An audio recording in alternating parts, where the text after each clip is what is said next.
మర్నాడు నేను కాలేజీ నుంచి వచ్చేసరికి ఒక కవరు నా టేబుల్ మీద పెట్టి ఉంది. అది మధుర వ్రాసినది. నేను చించి చూశాను. లోపల ఉత్తరం ఉంది. అందులో ఇలా ఉంది: ప్రియా, నేను నీకు ఒక నచ్చని విషయం చెబుతున్నాను. నీకు బాధ కలిగిస్తుందని నాకు తెలుసు. నన్ను మన్నించు. డానీకి నేను నీతో స్నేహంగా ఉండటం ఇష్టం లేదు. ఈరోజు ఉదయం నీ గురించి మా ఇద్దరికీ ఘర్షణ జరిగింది. అతనికి నువ్వంటే ఇష్టం లేదట. నేను నీతో మాట్లాడనని, ఇక నిన్ను చూడనని అతనికి వాగ్దానం ఇచ్చాను. నా పరిస్థితి అర్థం చేసుకో. చెప్పానుగా, డానీకి ఇష్టం లేని పని నేను ఏదీ చేయను అని. ప్రియా, ఈ ఉత్తరం వ్రాస్తున్నందుకు నాకు చాలా బాధగా ఉంది. నేను ఏం చెయ్యను చెప్పు. నేను నిస్సహాయరాలిని. డానీతో నా జీవితం ముడిపడిపోయింది. నేను అతని భార్యని. అతను చెప్పినట్టు నడుచుకోవటమే నా ధర్మంగా భావిస్తున్నాను. ప్రియా, నేను నీ పేరిట ఈ మధ్యనే డబ్బు ఎక్కువ వేశాను. దానితో నీ చదువు పూర్తవుతుందని నా నమ్మకం. నువ్వు బాగా చదువుకో. లేకపోతే ఎవరినైనా నీకు నచ్చిన అతన్ని చూసి వివాహం చేసుకో. మనిద్దరం బహుశా ఇక ఈ జన్మలో ఒకరిని ఒకరం చూసుకోమేమో. ప్రియా, నువ్వంటే నాకు చాలా ఇష్టం. ఉంటాను, నీ మధు. ఆ ఉత్తరం చదువుతుంటే నాకు ముఖం నిండా చిరుచెమటలు పోశాయి. ఆమె నన్ను వదిలేస్తుందా? డానీకి నేనంటే ఇష్టం లేదు కాబట్టా? నాకు ఆవేశం, ఆగ్రహం ముప్పిరికొన్నాయి. నేను గబగబా మెట్లు దిగి కింద హాలులో ఉన్న ఫోన్ దగ్గరికి పరిగెత్తాను. మధుర ఫోన్ రింగ్ అయ్యింది. అవతల నుంచి హలో అని వినిపించింది. అది డానీ గొంతు. ఆ కంఠం తాగుడు మైకంలో మంద్రస్థాయిలో మత్తుగా ముద్దగా ఉంది. Hello, Danny here. ఆ గొంతులో ఎంత అధికారం! అతను ఇప్పటికి కూడా ఒక పైసా తీసుకురాలేదు. స్వయంగా సంపాదించలేడు. అతను తినేదంతా ఆమె తెచ్చిన డబ్బే. అయినా ఆమె జీవితానికి తనే రాజు అన్నంత గర్వం. నేను ప్రియను మాట్లాడుతున్నాను. మధుర కావాలి. అతను ఒక్క క్షణం ఆగాడు. తర్వాత ఫోన్ పెట్టేశాడు. నేను మళ్ళీ చేశాను. మధుర కావాలి. నువ్వు ఈసారి ఫోన్ పెట్టేస్తే నేను సరాసరి ఇంటికి వస్తాను అన్నాను. వస్తే కాళ్ళు విరగొడతాను. నాకు ఇష్టం లేని వాళ్ళు మధుర చుట్టుపక్కలకి రావటానికి వీల్లేదు, తెలిసిందా? అతను ఫోన్ పెట్టేశాడు. నేను ఆ వార్నింగ్కి కంగు తిన్నట్టు అయ్యాను. ఫోన్ పెట్టేసి వెనక్కి తిరిగాను. ఒక్కొక్క మెట్టు ఎక్కి వచ్చేస్తుంటే నా మనసు చాలా భారంగా అయింది. మధుర ఇలా చేసిందేమిటి? ఏ యువతి అయినా పెళ్లి చేసుకున్నంత మాత్రాన ఇలా సర్వస్వం అవతల వ్యక్తి చేతిలో పెట్టేయాలా? మధురకి ఈ వెర్రి ఎలా వచ్చింది? అయిన వాళ్ళందరినీ ఎందుకలా దూరం చేసుకుంటుంది? అలా చేస్తే కానీ డానీకి లాభం ఉండదేమో. నేను వచ్చి మంచం మీద పడుకున్నాను. నాకు ఆ రాత్రంతా నిద్ర రాలేదు. నేను మధురని రక్షించుకోవాలి. ఎలాగైనా సరే. అవసరమైతే పోలీసుల వరకు వెళతాను. నా క్లాస్మేట్ నర్మద నాన్నగారు పోలీసు అధికారే. అసలు మధుర పెళ్లి చేసుకున్నది సరైన పెళ్ళేనా? అది చట్టపరంగా చెల్లుతుందా? మర్నాడు నర్మద నాన్నగారిని కలిసి చెప్పాను. ఆయన ఆ పెళ్లి వివరాలు తెలిస్తే చెప్పగలను అన్నారు. నేను మధుర ఇంటికి వెళ్ళాను. అది తాళం వేసి ఉంది. టూలెట్ బోర్డు వేలాడుతుంది. ఇంటి వాళ్ళు మధుర, డానీ ఇల్లు ఖాళీ చేసి వెళ్ళిపోయారని చెప్పారు. ఎక్కడికి వెళ్లారో తెలియదట. నేను నిలువున నీరు కారిపోయాను. మధుర ఎక్కడికో వెళ్ళిపోయింది. ఎక్కడో నాకు తెలియదు. మధురకి నాకు శాశ్వతంగా దూరం ఏర్పడింది. ఆ తర్వాత మధుర ఏమైందో, ఎక్కడుందో నాకు తెలియలేదు. నా జీవితానికి ఉన్న ఒకే ఒక్క ఆలంబన మధుర. ఈ ఆలంబన కూడా ఇలా హఠాత్తుగా భగవంతుడు ఎందుకు తెంచేశాడో నాకు అర్థం కావటం లేదు. నేను ఆమె నాకు కనిపించకుండా వెళ్ళిపోవటం భరించలేకపోతున్నాను. నాకు డబ్బు ఇబ్బంది ఏమాత్రం లేదు. ఆమె వెళుతూ నాకు ఆ ఆపద రాకుండా చేసి వెళ్ళింది. అయినా నాకు ధైర్యంగా లేదు. ఈ ప్రపంచంలో 2 రకాల మనస్తత్వాలు గల వ్యక్తులున్నారు. వారిలో ఒకరికి బ్యాంకులో పుష్కలంగా డబ్బు ఉంటే చాలు. ఈ ప్రపంచంలో ఇంకెవరూ అవసరం లేదు. వారు డబ్బుని నమ్ముతారు, డబ్బుని ప్రేమిస్తారు, డబ్బుని ఆరాధిస్తారు. డబ్బే వారికి తోడు, నీడ, సర్వస్వం. ఇంకోరు అలా కాదు. వాళ్ళకి సాటి మనిషి తోడు కావాలి. ఆ మనిషి తోడు లేకపోతే వెన్నెముక లేనట్టే కుంగిపోతారు. ఈ ప్రపంచంలో ఇంకే ఐశ్వర్యాలు వారిని సంతృప్తిపరచలేవు, ఆనందం కలిగించలేవు, మనోబలం ఇవ్వలేవు. నేను అలాంటి కోవకి చెందినదాన్ని. నాకు చిన్నప్పటి నుంచి నా అనేవారు ఎవరూ లేకపోవటం వల్లనేమో, ఎవరో ఒకరికి నేను దగ్గరగా ఉండాలని నా తాపత్రయం. నా అనేవాళ్ళు లేని జీవితం ఎంత భయంకరమో ఆ బాధ అనుభవించిన నాలాంటి వాళ్ళకే తెలుస్తుందేమో. నేను నర్మదా వాళ్ళ నాన్నగారి దగ్గరికి వెళ్ళాను. మధురని ఆ డానీ బలవంతంగా తీసుకువెళ్ళి ఉంటాడండి అన్నాను. ఆయన నా బాధ అంతా సానుభూతిగా విన్నారు. తర్వాత, చూడమ్మా ప్రియా, మధుర, డానీ ఇద్దరూ పెళ్లి చేసుకున్నారు. వాళ్ళిద్దరూ చట్టపరంగా భార్యాభర్తలు. డానీ ఆమెను ఎక్కడికైనా తీసుకువెళ్ళవచ్చు. కాదు అనే హక్కు మనకెవ్వరికీ లేదు. కానీ డానీ చాలా దుర్మార్గుడండి. ఆమెని నానా బాధలు పెడతాడు. అతను ఆమెను ఎంత నరకం పెడతాడో మీకు తెలియదు. నా కళ్ళల్లోకి నీళ్లు వచ్చేసినాయి. ఆయన నా భుజం మీద మెల్లగా తట్టారు. ప్రియా, నీ స్నేహితురాలి కోసం నువ్వు పడుతున్న ఆదుర్ద నాకు అర్థమైంది. కానీ ఒక్క సంగతి మర్చిపోతున్నావు. ఆమె తెలివి తక్కువది కాదు. తను కావాలని డానీ మీద వ్యామోహంతో ఆ నరకంలోకి నడుచుకుంటూ వెళ్ళింది. ఆయన నన్ను వదిలి చేతులు వెనక్కి పెట్టుకుని గదిలో అటు ఇటు తిరుగుతూ గంభీరంగా చూస్తూ అన్నారు. ప్రియా, ప్రతి వ్యక్తి, ముఖ్యంగా మీ ఆడపిల్లలు ఒక్క విషయం తెలుసుకోవాలి. జీవితం అంటే యవ్వనంలో ఎదురయ్యే వ్యామోహం ఒక్కటే కాదు. జీవితం అంటే పెళ్ళి, సంసారం, పిల్లలు, సంఘంలో పరువుగా బ్రతకటం. ఇదంతా కలిస్తేనే పరిపూర్ణమైన జీవితం. బ్రతికిన 4 రోజులు నలుగురిలో కలిసి ఒక చెట్టుకున్న వేలాది ఆకుల్లో మనము ఒకరుగా బ్రతకాలి. ఆకు చెట్టు నుంచి విడిపోయి బ్రతకటం ఎంత కష్టమో, మనిషి ఈ సంఘంలో నుంచి దూరమయ్యి బ్రతకటం కూడా అంత కష్టం. అవును, ఈ సంఘం కూడా ఒక చెట్టు లాంటిదే. మనం దానిని అంటిపెట్టుకుని ఉంటే మనకి కానుకగా కొన్ని సుఖాలు దొరుకుతాయి. ఆ సుఖాలు ఏమిటంటావా? వాటి పేర్లు నిశ్చింత, నిర్భయం అనుకో. ఒక ఆదర్శం కోసం, ఒక కర్తవ్య నిష్ట కోసం మనిషి తన నుంచి విడిపోతే సంఘం అతని వ్యక్తిత్వాన్ని మన్నిస్తుంది. అతన్ని శిక్షించకుండా అభినందించటానికి ప్రయత్నిస్తుంది. కానీ ఒక మామూలు మనిషి స్వసుఖం కోసం, ఒక వ్యామోహం కోసం తన నుంచి దూరమైతే సంఘం క్షమించదు. మొదలు నా ఇష్టం అంటూ డానీ వ్యామోహంలో పడి అతన్ని వివాహం చేసుకుంది. ఇక ఆమెకి ఎవరూ సాయం చేయరు. ఈ జీవితం నాది అనుకుని స్వార్థపరంగా ఆలోచించిన వాళ్ళు, వాళ్ళ కష్టసుఖాలు వాళ్ళు అనుభవించాల్సిందే. నువ్వు ఆమెను మర్చిపో.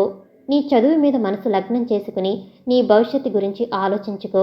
ఇంకెప్పుడు నా దగ్గరికి మధుర విషయం సాయం చెయ్యి అంకుల్ అంటూ రావద్దు అన్నారాయన. నేను తెల్లబోయినట్టే చూశాను. ఆయన ఫోన్ రాగా వెళ్ళిపోయారు. నర్మద నా చెయ్యి నొక్కుతూ అంది. ప్రియా, మా డాడీ ఆ చెప్పిన లెక్చర్ అంతా నీకు కాదు, నాకు. నీకా అన్నాను ఆశ్చర్యంగా. అవును, నేను మా అన్నయ్య స్నేహితుడు ఒక అతన్ని చేసుకోవాలని అనుకుంటున్నాను. అతను ముస్లిం. ఈ విషయం మా డాడీకి తెలుసు. అయినా దాని గురించి నేను ఆయన సూటిగా ముఖాముఖి మాట్లాడుకోం. కానీ ఒకటి మాత్రం నేను కూడా చెబుతాను. నువ్వు మధుర గురించి మర్చిపోవటం మంచిది. ఆమెకి నీ మీద ఇష్టం ఉంటే నిన్ను వదిలి వెళుతుందా అంది. నేను హాస్టల్కి వచ్చేశాను. అందరూ ఒకే మాట. మధురని మర్చిపో, మర్చిపో. ఆమెను మర్చిపోగలిగితే ఇంత ఆరాటం లేదు. నేను నా చదువు మీద మనసు లగ్నం చేసుకోలేకపోతున్నాను. భోజనం తింటున్నా సహించటం లేదు. ప్రియమైన తోబుట్టువుని పోగొట్టుకున్న సోదరిలా, కన్నబిడ్డని పోగొట్టుకున్న తల్లిలా నా మనసు దుఃఖపడుతుంది, పరితపిస్తుంది. నేను ఆ రోజు బ్యాంకుకి వెళ్ళాను. నీ పేరిట నా అడ్రస్కి ఒక కవర్ వచ్చిందమ్మా. ఆయన తీసి అందించారు. నేను ఆత్రంగా తీసుకుని చూశాను. అది మధుర వ్రాసినదే. అందులో 2000 రూపాయలకి డీడీ ఉంది. ప్రియా, నా గురించి ఎప్పుడైనా ఆలోచిస్తున్నావా? నా మీద కోపం తెచ్చుకున్నావా? ప్లీజ్ తెచ్చుకోవద్దు. నేను ఎక్కడున్నా నిన్ను మర్చిపోను. నేను బ్రతికినా చచ్చినా నీ స్నేహితురాలినే. డానీ వస్తాడు. వస్తే పెద్ద గొడవ. త్వరగా ముగిస్తున్నాను. నా గురించి దిగులు పడకు. నేను కులాసాగానే ఉన్నాను. అమ్మ ఎలా ఉంది? అమ్మని నువ్వే చూడాలి. ఇప్పుడు అర్థమవుతుంది అమ్మని వదిలిపెట్టడం ఎంత మూర్ఖత్వమో. ఏ విషయమైనా చేయి జార్చుకున్న తర్వాత కానీ తెలిసిరాదేమో. ప్రియా, నువ్వు బాగా చదువుకో. నేను పెళ్లికి తొందరపడి చాలా పొరపాటు పని చేశాను. ఇప్పుడు పశ్చాత్తాపడి ఏం ప్రయోజనం? నిప్పులో పడే ముందే జాగ్రత్త పడాలి. పడిన తర్వాత ఇక కాలటం తప్ప ఇంకేమీ ఉండదు. ఉంటాను, నీ మధుర. నాకు నిన్ను అమ్మని చూడాలని, మీ దగ్గరగా ఉండాలని ఎంతగానో అనిపిస్తుంది. కానీ వీలు కాదు. పారిపోయి వచ్చేటందుకు కూడా వీలు కాదు. నేను చాలా దురదృష్టవంతురాలని ప్రియా. నేనంటే కాస్త కూడా ఇష్టం కానీ గౌరవం కానీ లేని ఒక జంతువు కోసం నేను నీకు అమ్మకి దూరం అయిపోయాను. ఈ ప్రపంచంలో ప్రాణ స్నేహితురాలని దూరం చేసుకోవటం కంటే మరో దురదృష్టం ఇంకేదీ లేదేమో ప్రియా. ఒకసారి కారు చప్పుడు అయింది. డానీ వస్తున్నాడు. ముగించేస్తున్నా. మధు. క్యాషియర్ గారు డీడీని నా బ్యాంక్ అకౌంట్లో జమ చేస్తూ, నువ్వు చాలా అదృష్టవంతురాలివమ్మా. నీ స్నేహితురాలు ఎప్పుడూ నీకు డబ్బు పంపిస్తుంటుంది అన్నారు. నేను నిట్టూర్చాను. అవును, ఆ స్నేహితురాలి దగ్గర నుంచి అన్ని సాయాలు పొంది ఆమెకి ఏమీ చేయలేని దురదృష్టవంతురాలిని. నేను బ్యాంక్ నుంచి వచ్చేశాను. ఆ విధంగా నా బ్యాంక్ అకౌంట్లో అడపాదడపా మధుర పంపిన డబ్బు వచ్చి చేరుతూనే ఉంది. నేను ఆ డబ్బుని చాలా పీనాసిదానిలా తూచి తూచి ఖర్చు చేసేదాన్ని. నా చదువు పూర్తి అయ్యి నాకు ఉద్యోగం వచ్చే వరకు ఈ డబ్బే నాకు ఆలంబన. ఒక్కోసారి మధురని తలుచుకుంటుంటే ఏడుపు వచ్చేది. నేను ఇంత నిశ్చింతగా అన్నం తింటున్నానంటే ఈ హాస్టల్ గదిలో ఈ మెత్తటి పరుపు మీద పడుకుని నిశ్చింతగా చదువుకుంటూ నా భవిష్యత్తుకి పునాదులు వేసుకుంటున్నానంటే ఆమె డబ్బే కారణం. ఈ డబ్బు లేకపోతే నా జీవితం ఎలా ఉండేది? ఉండటానికి నిలువ నీడ లేక, తినటానికి అన్నం లేక ఏమైపోయేదాన్ని? మధుర, నువ్వు దూరంగా ఉన్నావని అనుకుంటున్నాను. నాదెంత పొరపాటు. నువ్వు దూరంగా లేవు, నా దగ్గరే ఉన్నావు. నువ్వు నాకింత ఉపకారం చేస్తున్నావు. నేను నీ రుణం ఎలా తీర్చుకోగలను? దిండులో ముఖం దాచుకుని ఏడ్చేసేదాన్ని. ఆమెలాంటి స్నేహితురాలు దొరికిన నేను ఎంత అదృష్టవంతురాలిని. నేను నిజంగా చాలా అదృష్టవంతురాలిని. నా చదువు పూర్తయింది. మొదటి దగ్గర నుంచి ఉత్తరాలు, డబ్బు రావటం ఆగిపోయింది. డబ్బు నా పేరిట ఇప్పటికే 50,000 జమపడినాయి. డబ్బు నాకు అవసరం లేదు. ఆమె దగ్గర నుంచి ఉత్తరాలు ఎందుకు రావటం లేదో నాకు అర్థం కావటం లేదు. ఆమెకి ఏమైంది? ఒంట్లో బాగాలేదా? నాకు ఉత్తరాలు వ్రాస్తుందని తెలిసి డానీ బాధ పెడుతున్నాడా? ఉత్తరాలు వ్రాస్తే వదిలేస్తానని బెదిరించాడా? ఏమిటో నాకంతా అయోమయంగా ఉంది. నా చదువు అయిపోతుండగా బొంబాయి నుంచి మా నాన్న తమ్ముడు వచ్చారు. చదువు అయిపోతుందిగా, ఏం చేద్దామని అనుకుంటున్నావు అన్నాడు. ఏదైనా ఉద్యోగం చూసుకుంటాను అన్నాను. ఉద్యోగమా? ఉద్యోగం నీకెందుకు? నాది అనే ఆర్థిక స్తోమత నాకుండాలి. పిచ్చి ఆలోచనలు మాని పరీక్షలు అవగానే బొంబాయి వచ్చాయి. పెళ్లి సంబంధం చూస్తున్నాను. అజీజ్కి నువ్వంటే ఇష్టం. ఈ మాట వినగానే నేను ముఖం తిప్పాను. ఆ అజీజ్ ఎవరో నాకు గుర్తులేదు. మాట్లాడవేమిటి? రెట్టించాడు. నా పెళ్లి విషయం నేను ఆలోచించుకోగలను. మీకు ఆ శ్రమ వద్దు. ఏమిటి? ఎవరితో మాట్లాడుతున్నావో తెలుసా? ఆయన కళ్ళెర చేశాడు. నాకు బంధువని చెబుతున్న మీతో నా పెళ్లి ప్రసక్తి తెచ్చారు కాబట్టి నా అభిప్రాయం చెబుతున్నాను. ఎక్కువ మాట్లాడుకు. చదువుకుని డిగ్రీలు సంపాదించినంత మాత్రాన గొప్పదానివి కావు. నేను తలదించుకున్నాను. ఆయనతో నాకు తర్కం అనవసరం. నా అభిప్రాయాలు వినటానికి, నా కష్టసుఖాలు గమనించటానికి ఈయన రాలేదు. నా కష్టసుఖాలు గమనించేవాడైతే ఒక్కనాడైనా నేనెలా ఉన్నానో, ఏం తింటున్నానో ఆరా తీశాడా? నాకు వయసు వచ్చింది. వాళ్ళలో ఒక కుర్రాడికి నేను నచ్చాను. ఇక నా అభిప్రాయంతో పనిలేదు. నన్ను తీసుకెళ్ళి ఆ పెళ్లి చేసి ఆ వ్యక్తితో కాపురం చేసి పిల్లలు కనమంటారా? ఇది బంధువుగా ఆయన నాకు చేసే ఉపకారం. ఆయన మళ్ళీ వస్తానని వెళ్ళిపోయాడు. నా పరీక్షలు అయిపోయినాయి. హాస్టల్ ఖాళీ చేసేయాలి. ఎక్కడికి వెళ్ళను? నేను నిలవటానికి చోటేది? నేను వర్కింగ్ ఉమెన్ హాస్టల్కి వచ్చాను. ఇక్కడ వాతావరణం వేరుగా ఉంది. నా సాటి వాళ్ళు అందరూ దాదాపు ఉద్యోగస్తులే. హాస్టల్ వరండాలో స్తంభానికి చేరి పెట్టెగోడ దగ్గర కూర్చున్నాను. ఇప్పుడు నా భవిష్యత్తు ఏమిటి? నేనేం చెయ్యాలి? పై చదువు చదవటమా? దానికి డబ్బు కావాలి. మధుర పంపిన డబ్బు బ్యాంకులో నా పేరిట చాలా ఉంది. అయినా సరే దానిని వాడుకోవటం నాకిష్టం లేదు. ఆమె స్నేహపూర్వకంగా నేను ఎక్కడ ఇబ్బంది పడతాను అని ఆ డబ్బుని డానీకి వ్యతిరేకంగా పంపింది. ఆ డబ్బు చాలా జాగ్రత్తగా వాడాలి. నా అవసరాలకి తీసుకున్నాను, కానీ అది అప్పుగా మాత్రమే. ఎప్పటికైనా సరే నేను ఉద్యోగం చేసి ఆ డబ్బుని మళ్ళీ బ్యాంక్ అకౌంట్లో వేసి ఆ లోటుని భర్తీ చేసి మధుర పంపిన డబ్బుని ₹1 తక్కువ కాకుండా ఆ మొత్తం అలాగే ఉంచాలి. అది ఆమె డబ్బు. ఎప్పటికైనా ఆమెకే అందచేయాలి. అదే నా ధ్యేయం. సెలవులు పూర్తయినాయి. రిజల్ట్స్ వచ్చినాయి. నేను ఫస్ట్ క్లాస్లో పాస్ అయ్యాను. జీవితంలో ఒక మజిలీ పూర్తి అయింది. లిటిల్ బేబీ కేర్ సెంటర్లో నాకు ఉద్యోగం వచ్చింది. జీతం 300. నర్మదతో ఎంతో ఆనందంగా చెబితే, ఓ జీతం ఇంతేనా అంది. నాకు ఈ జీతం ఎక్కువగానే అనిపించింది. మొదటిసారి జీతం డబ్బు చేతిలోకి తీసుకుంటే నా కళ్ళు చెమర్చాయి. చిన్నప్పుడు నా కాళ్ళ మీద నేను నిలబడగలిగినప్పుడు పొందిన ఆనందం నాకు గుర్తులేదు. కానీ ఈరోజు నేను నిజంగా నా అంతట నేను నిలబడుతున్నట్లు అనిపించింది. పిల్లలంటే నాకు చాలా ఇష్టం. అక్కడ పని కూడా ఎక్కువ లేదు. ఇది పెట్టిన మేడంకి ఎన్నో వ్యాపకాలు. ఆవిడ అక్కడ కావలసిన అవసరాలు అన్నిటికీ డబ్బు ఇస్తుంది. అది సద్వినియోగపడేలా చూడటం నా బాధ్యత. ఇది ఏమాత్రం కష్టమని నాకు ఇంకేమీ పనిలేదు. వేరే ధ్యాసలు లేవు. ఎంతో ఇష్టంగా ఆ ఉద్యోగం చేయసాగాను. ఒకరోజు నర్మద వచ్చింది. రేపు నా పుట్టినరోజు, మా ఇంటికి రా అంది. నేను మర్నాడు వెళ్ళాను. వాళ్ళ నాన్న ఊరిలో లేడు. వాళ్ళమ్మ పెళ్లికి వెళ్ళింది. ఇంట్లో పిల్లలదే పెత్తనం. చాలామంది వచ్చారు. నర్మద సన్నగా పొడుగ్గా ఉన్న ఒక అతన్ని పరిచయం చేసింది. ఇతను మా కజిన్ కమలాకరం. అందరం కమల్ అంటాం. నమస్తే అన్నాను. గ్లాడ్ టు మీట్ యూ అన్నాడతను. నేను కూర్చుని ఉంటే అతనే టిఫిన్ ప్లేట్లో తెచ్చాడు. ఐస్ క్రీం కప్పు అందించాడు. బీటెక్ చదువుతున్నాడట. తండ్రి డాక్టరట. 20 లక్షలకు పైగా ఆస్తి ఉందట. తల్లి తండ్రి తనంటే ఎలా వణికిపోతారో వర్ణించి చెబుతున్నాడు. తల్లి మీద కోపం వచ్చి ఇంటికి వెళ్ళక 4 రోజులు అయిందట. తల్లి ఏడుస్తూ ఫ్రెండ్ చేత ఇంటికి రమ్మనమని కబుర్లు చేస్తుందట. అతనికి ప్రత్యేకం ఆవిడ కారు కొనిచ్చే వరకు వెళ్ళడట. అతని గొప్పలకి నాకు వెగటం అనిపించింది. 4 రోజుల తర్వాత నేను బేబీ కేర్ సెంటర్ నుంచి వస్తుంటే అతను కారులో ఎదురయ్యాడు. మీ హాస్టల్ దగ్గర దింపుతాను రండి అన్నాడు. అవసరం లేదు, నేను నడిచి వెళ్తాను అన్నాను. మరీ నిర్మోహమాటంగా తిరస్కరించలేకపోయాను. వెనక సీటులో ఎక్కబోతుంటే ముందు డోర్ తెరిచాడు. నేను తిరస్కరించలేకపోయాను. కారు ఎక్కాను. అతను కారు స్టార్ట్ చేశాడు. టేప్ ఆన్ చేశాడు. నా ఈ కొత్త బర్డ్ ఎలా ఉంది? కారుని తట్టుతూ అన్నాడు. మీ అమ్మగారు ఇచ్చిందేనా ఇది? అతను ఆశ్చర్యపోయాడు. అరే, మీకెలా తెలుసు? మీరు ఫ్రెండ్స్తో చెబుతుంటే విన్నాను. అవును, మా మమ్మీ నాకు కొని ఇచ్చింది. అవును, మీరు నర్మద ఫ్రెండ్స్ కదా, మీరు ఎక్కువగా నర్మద దగ్గరికి రారేం, మాతో కలవరేం? నేను జవాబు చెప్పలేదు. నర్మదకి ఫ్రెండ్ని అయితే నర్మద కజిన్తో చనువుగా ఉండాలా? అతను కారు వేరే వైపు తిప్పాడు. హాస్టల్ అటు అన్నాను. వెదర్ చాలా బాగుంది, కాసేపు తిరిగి వద్దాం. నో, అవసరం లేదు, కారు ఆపండి అరచినట్టే అన్నాను. అతను బిత్తరపోయినట్టు చూస్తూ కారు ఆపాడు. నేను వెంటనే కార్ డోర్ తెరుచుకుని దిగేశాను.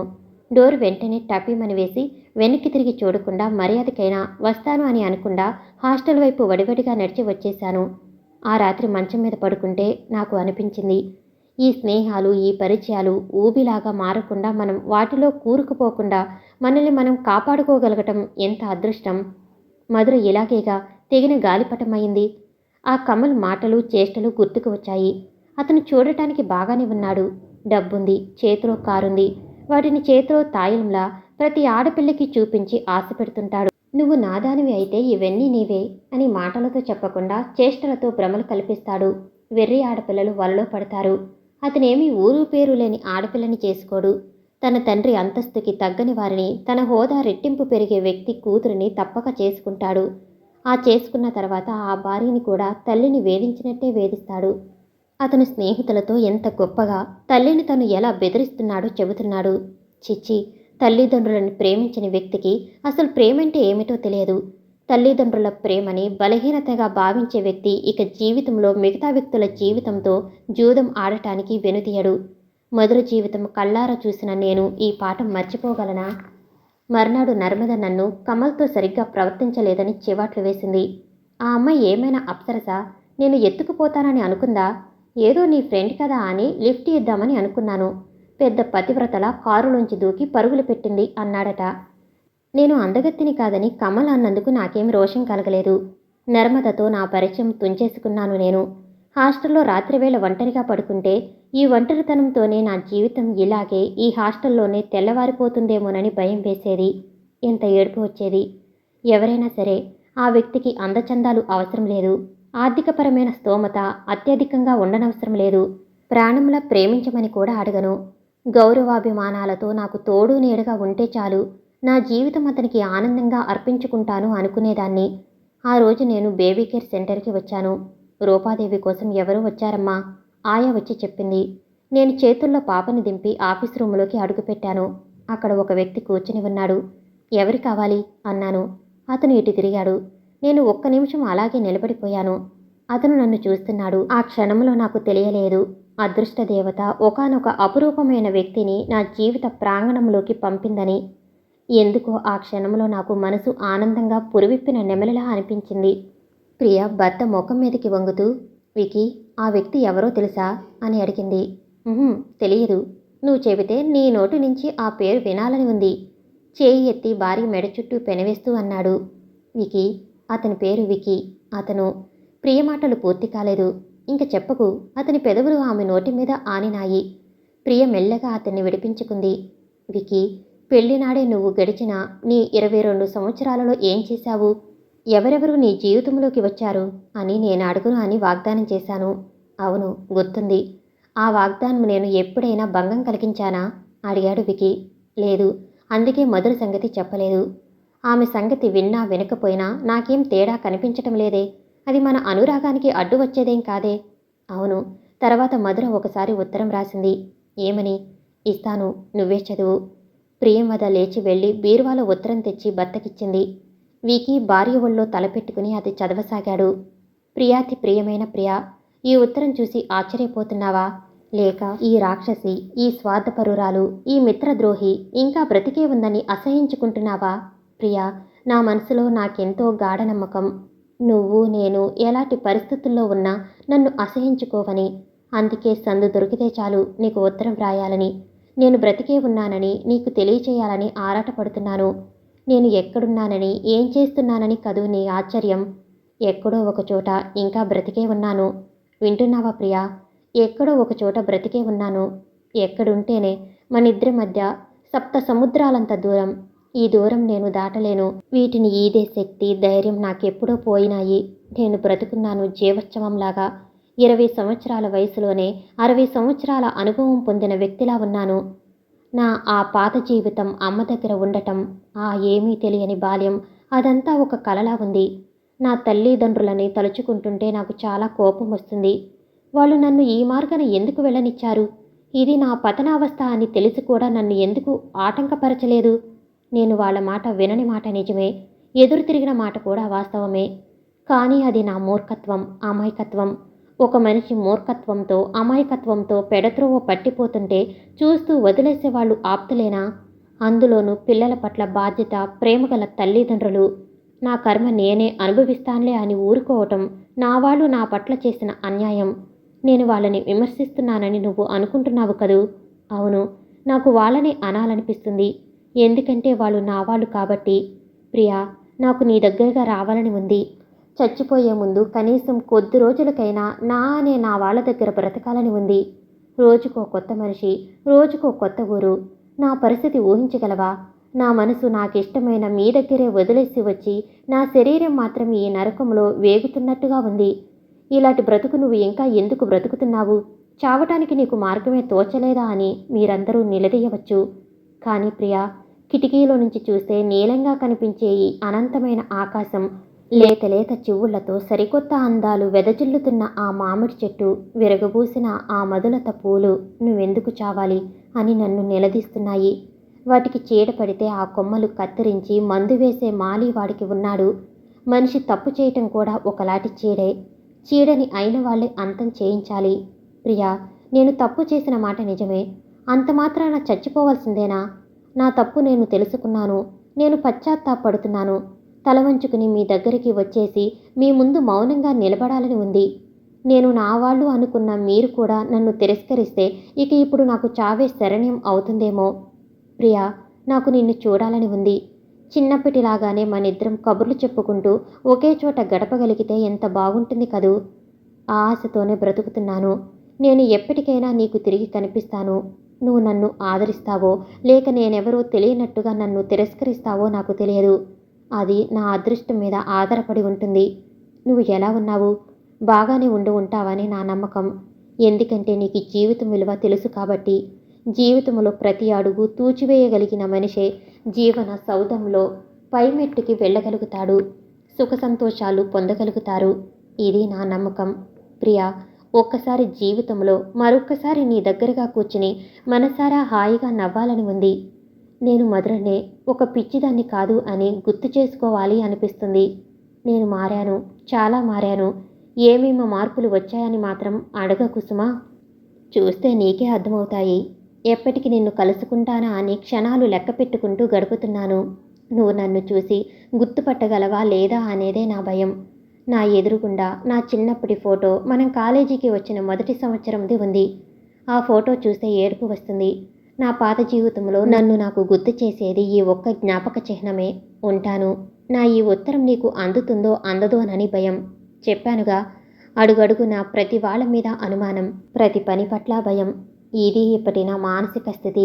నీకు ఉత్తరం అందినా అందకపోయినా ఇది నీకు వ్రాసానన్న తృప్తి నాకు చాలా హాయిని ఇస్తుంది. ఉంటాను ప్రియా, నీ మధుర. వికీ ఉత్తరం చదివి మడిచి పక్కన పెట్టాడు. ప్రియంవద లేచి భర్త పక్కన కూర్చుంది. వెనక్కి జారగలబడి కూర్చున్న అతని ఛాతి మీద తల ఆనించుకుంది. ఇద్దరూ చాలాసేపు మౌనంగా ఉండిపోయారు. వికీ షర్టు గుండీలు విడివడిన ఛాతి మీద వెచ్చగా ఏదో ఆనినట్టయింది. అతనికి అనుమానం వచ్చింది. సందేహం లేదు, ప్రియ ఏడుస్తుంది. అతని చేత్తో భార్య కళ్ళనీళ్లు తుడిచాడు. ఎందుకు అడిగాడు. ఇలాంటి రక్షణ, శాంతి దొరికిన నేను ఎంత అదృష్టవంతురాలనో అనుకుంటున్నాను. అతను మౌనంగా భార్య తల నిమురుతూ ఉండిపోయాడు. కొద్దిసేపయిన తర్వాత ప్రియ భుజం తడుతూ, లే పద, ఇక్కడ చలిగాలి వేస్తుంది, లోపలికి వెళదాం అన్నాడు. ప్రియ మాట్లాడలేదు. అతనే ప్రియని లేవదీశాడు. భుజాల చుట్టూ చేయి వేసి లోపలికి తీసుకువచ్చాడు. మంచం మీద పడుకోబెట్టి కాళ్ళ దగ్గర ఉన్న రగ్గు తీసి నడుం వరకు కప్పాడు. తల కింద దిండి సరిచేశాడు. వెళ్ళి పెద్ద లైటు తీసి చిన్న లైటు వేసి వచ్చాడు.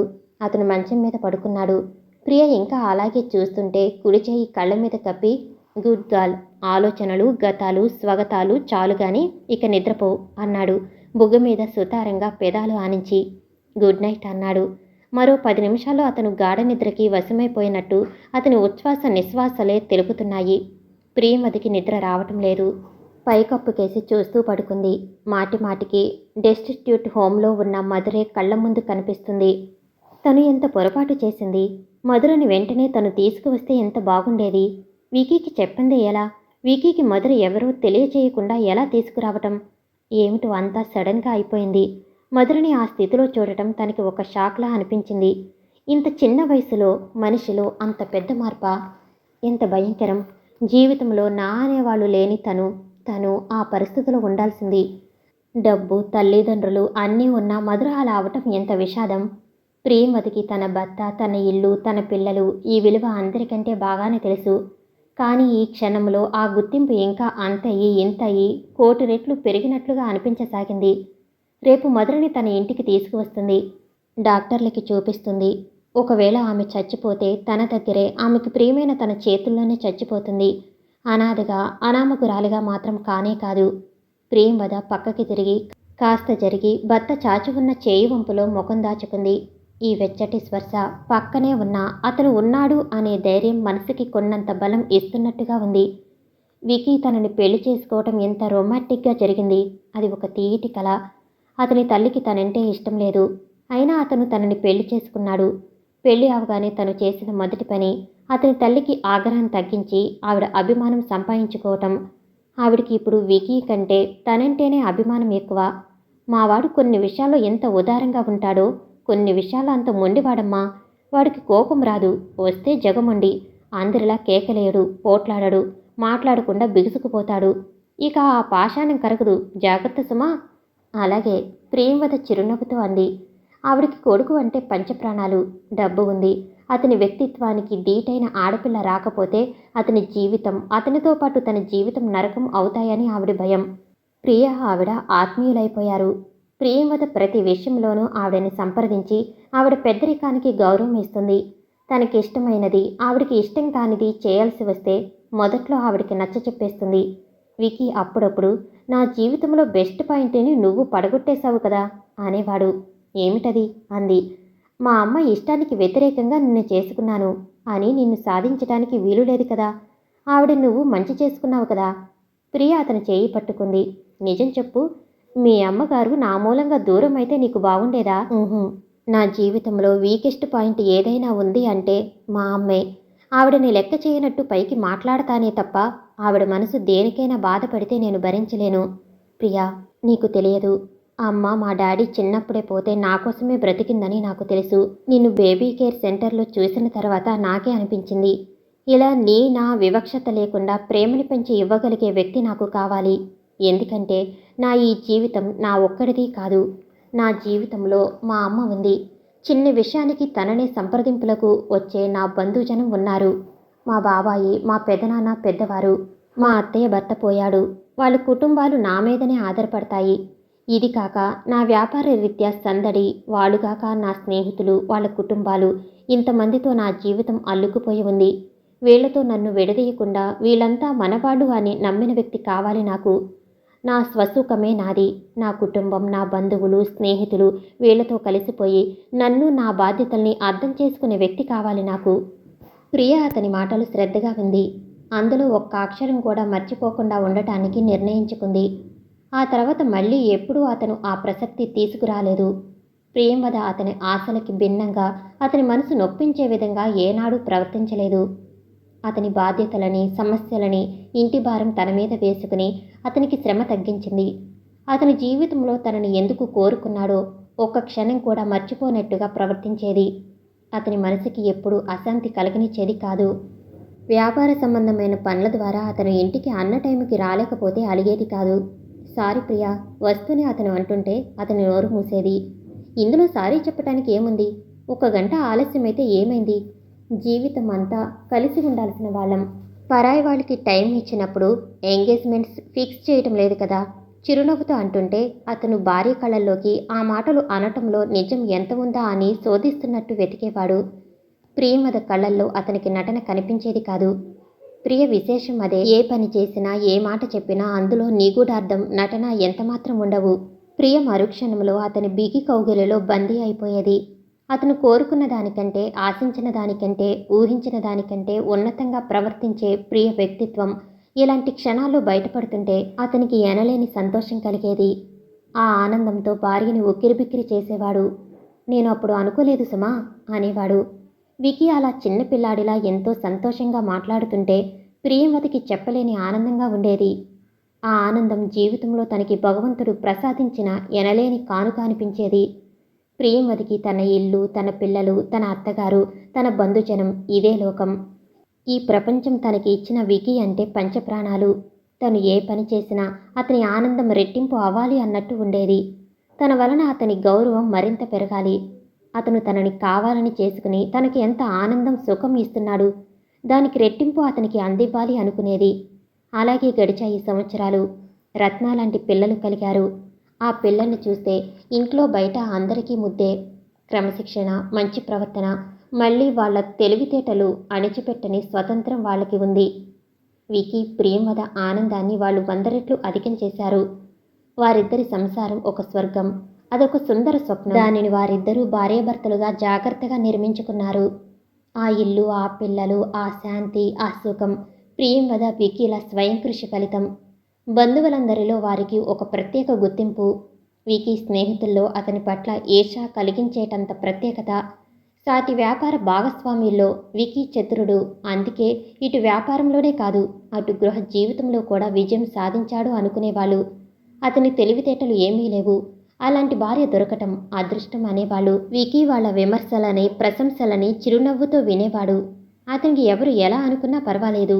జీవితం తృప్తిగా, తనివితీరా అనుభవిస్తున్నట్టుగా హాయిగా, ఆనందంగా ఉంది. దీనికి మూల కారణం ప్రియంవదేనని అతనికి నమ్మకంగా తెలుసు. మర్నాడు ఉదయం 9 గంటల వేళ. డైనింగ్ టేబుల్ దగ్గర వికీ, వరుణ్, దివ్య కూర్చుని టిఫిన్ తింటున్నారు.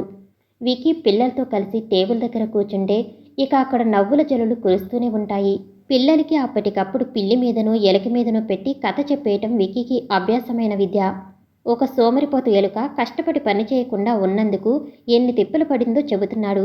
రాత్రి వరుణ్ హోంవర్క్ చేయకుండా కొత్తగా తెచ్చిన కామిక్ బుక్స్ చదువుతూ కాలం గడిపి నిద్రపోయాడు. దివ్య అలా కాదు. తనకున్న హోంవర్క్ చేసిన తర్వాతనే ఇంకే పనైనా చేస్తుంది. దివ్య తన పుస్తకాలు చక్కగా సర్దుకుంటుంది. పక్క చెదిరితే దుప్పటి వెంటనే ఆరిందలా అచ్చం తల్లి సరిచేసినట్టే సరిచేస్తుంది. పెన్సిళ్ళు, రబ్బరు లాంటివి పారేసుకోకుండా జాగ్రత్తగా దాచుకుంటుంది. వరుణ్ అలా కాదు. ఎక్కడివి అక్కడ పారేస్తాడు. తనవి లేకపోతే వెంటనే దివ్యని తీసేసుకుంటాడు. ప్రియంవద కొడుక్కి నచ్చ చెబుతుంది. వికీ ఇంకోసారి ఇలా చేస్తే మాట్లాడనని బెదిరిస్తాడు. తల్లి బ్రతిమలాట కంటే తండ్రి బెదిరింపేవాడికి ఎక్కువ పనిచేస్తుంది. ప్రియ కాఫీ తెచ్చి ఇస్తూ వికీతో, నేను 10 గంటలకి మదర్ తెరిసా హోమ్కి వెళ్తాను అంది. వికీ విని ఊరుకున్నాడు. పిల్లలు టిఫిన్, పుస్తకాలు, బ్యాగ్స్ తెచ్చుకోవటానికి అవతల గదిలోకి పరిగెత్తారు. ప్రియంవద తనకి దగ్గరగా వచ్చింది. పిల్లలు ఎదురుగా ఉన్నప్పుడు అతన్ని సాధారణంగా ముట్టుకోదు.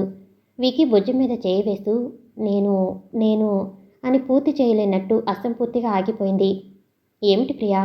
మధురని మన ఇంటికి తీసుకువస్తాను. నా చేతులతో స్వయంగా నాకు చేతనైనంత సాయం చేస్తాను. ఒకవేళ తను కోలుకోలేకపోతే ఈ ఆఖరి రోజుల్లో అనాథగా, అనామకంగా కాకుండా తనకిష్టమైన నా దగ్గర చచ్చిపోవటం నాకిష్టం. వికీకి భార్య మనసు అర్థమైంది. అతనికి చదువుకోవటానికి సాయం చేసిన స్నేహితురాలని ఆదుకోవాలి అనుకోవటంలో ఆశ్చర్యం లేదు. అతిశయోక్తి కూడా కాదు. అతను తన భుజం మీద ఆనిన భార్య చేతిని అర్థం చేసుకున్నట్టుగా తట్టాడు. అసలు వారిద్దరి మధ్య మామూలుగా ఎక్కువ మాటలు ఉండవు. ఇద్దరి మధ్య ఒక మౌన భాష. అతని చూపులతోనే ఆమెకి అర్థమవుతుంది.